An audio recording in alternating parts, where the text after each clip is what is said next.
So my day was going good until this doofus decides to interrupt my peaceful existence as I was slowly fading away into death. You know, I was, I was, I don't think the suicide bombers are what they call those Japanese stealth bombers, suicide bombers. I don't know what they were called during World War II. I can't. The name just evades my mind right now because I'm just flabbergasted by the by the by the complete ignorance that I had to sustain a little bit earlier.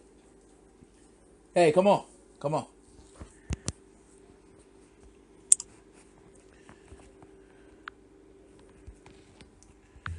Excuse me, I just had one of my people come in. So anyway, this person who I would not name, I will keep anonymous because they are stupid. And so we're getting down to, towards the end of the day, and I get a phone call. All right. Now, I'll do my best to answer your call if your number is programmed in my phone. If your number is not programmed in my phone, and I know what numbers are, it'll pop up as such. What'll happen is, if your number's not in my phone, not to get off topic, if your number is not in my phone automatically identifies who you are. People say, well, that's kind of stupid, right? If it identifies who's calling you, isn't that technically in your phone? No, because the number will come up first, then it says identifying, and then come up with the name, right? And so that's a smart way my phone kind of operates and helps me out. And so the conversation starts with, the pleasantries and hey, how you doing, all that other crap.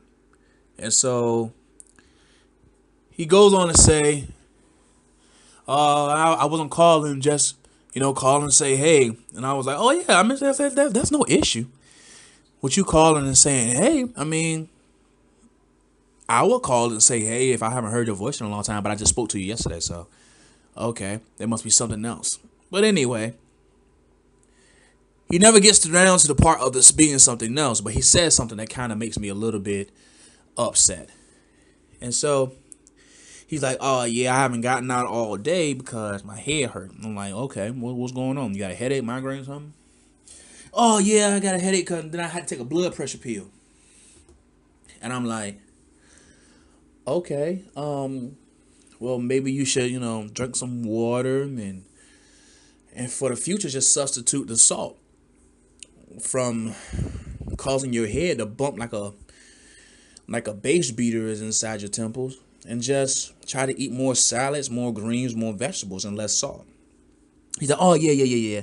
I know how to do all that stuff. I know how to wean myself off, but it runs in my family. I'm like, what runs in your family? High blood pressure and stuff like that. I'm like, immediately, I was like, oh gosh, here we go. We got one of these people. So everything is not your fault, but it just runs in the family. So you're blaming somebody else for your condition right now. God forbid that family ancestor where it all originated from starts to turn over in their grave while you're over here throwing them underneath the bus. You ought to get a grip. Anyway, he continues to say, yeah, it's in the family, man. It runs in the family. I can't really do nothing about it, but I can't get off the pills and stuff. I just gotta change the way I eat. And I'm like, there you go. There you go. There's your answer right there. It's not your family member's fault. They wasn't putting up on their family tree and said, and every day I'm going to have an experiment where I'm going to eat nothing but kosher salt and table salt and sea salt and all type of salt that I can get. So that one day, down my family tree, down the line, somebody can have high blood pressure. Okay? That was never the case. All right? We know African Americans love their salt. All right? Especially those who are born in the South. And I'm talking about United States, South of the United States. We love our salt, our fried foods, and we love our sauteed onions and all those things. We love our margarine, our butter, our cheese, those things that can cause high blood pressure. And so by the end of the conversation, I'm telling him, like, listen, man, listen. I'm irritated at this point by now because he just keeps saying, oh, it's in the family, it's in the family. I'm like, I don't know what family you come from, but where I come from, stuff ain't in the family, It's not like it's an inheritable trait like palsy or or daggone, epilepsy or something like that. Mental disability where you pass it on to your kids. That trait would exist in them, but for them to pass it directly down in you, it'd be like saying, "Hey, I got this cancer." Like you have those families say, breast cancer, right? And then her daughter has breast cancer, and then the mother's daughter has a daughter, and that daughter has breast cancer. They want to chop it up to an inheritable trait. Partially, yes, it's chopped up to an inheritable trait. But what you really need to look at is what are you eating? Where do you live? What are you drinking? What type of medicines are you taking? All right? Don't just blame it on your ancestors because that's throwing them underneath the bus. They're like, oh, man, well, thank you. I did give you life, and I tried to take care of you the best way I could. And you just want to, on my obituary, when I die, you're going to say, thanks, Nana, for giving me, cancer. It's crazy, man. You have to take responsibility of your own actions in this. I'm not saying some of this stuff isn't inheritable. You inherit the trait and the likelihood of you getting it increases. But if you change the lifestyle and the habit as far as just high blood pressure, you can avoid some of the things that your family members went through. And I'm like, if you love to eat fried, see, I'm not a big fried food eater, I'm not a big bread eater, I'm not a big meat eater. I do eat those things, but I don't eat it every day. I don't even eat it every week. I haven't had meat all week long, and it's Friday, and I plan on having me some sushi a little bit later on with my significant other. But right now, for lunch, I ate broccoli with nothing else, just broccoli. No salt, no nothing. Broccoli and some sriracha sauce and a little bit of teriyaki sauce. Boom. People say, oh, well, those things right there. Moderation is non-existent, all right, in my vocabulary.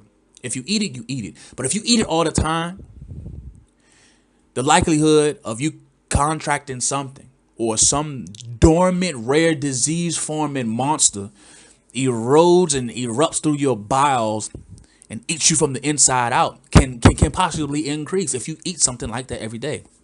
My grandmother says, Lo, you are what you eat.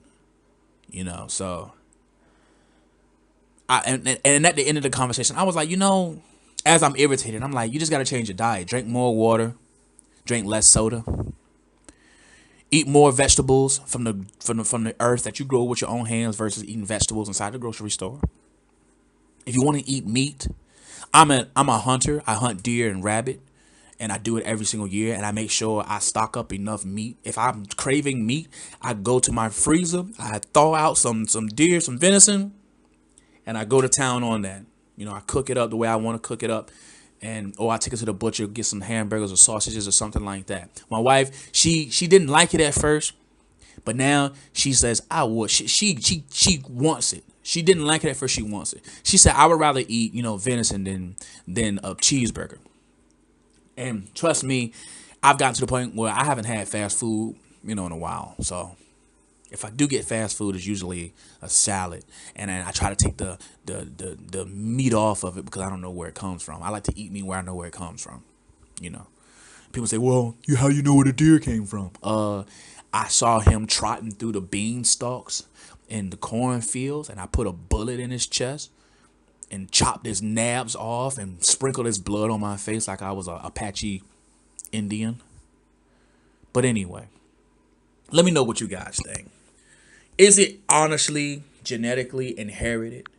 It's things like blood pressure and hypertension. Or is it just lifestyle that people choose?